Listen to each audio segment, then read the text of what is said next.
rất nhoi cái thịt bạn chơi con gì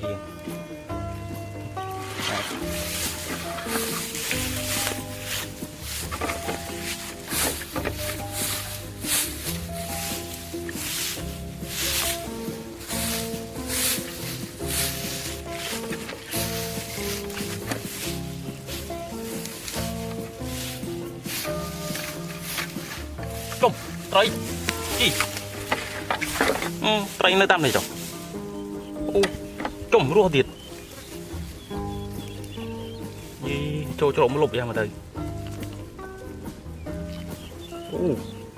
lom lại nha nha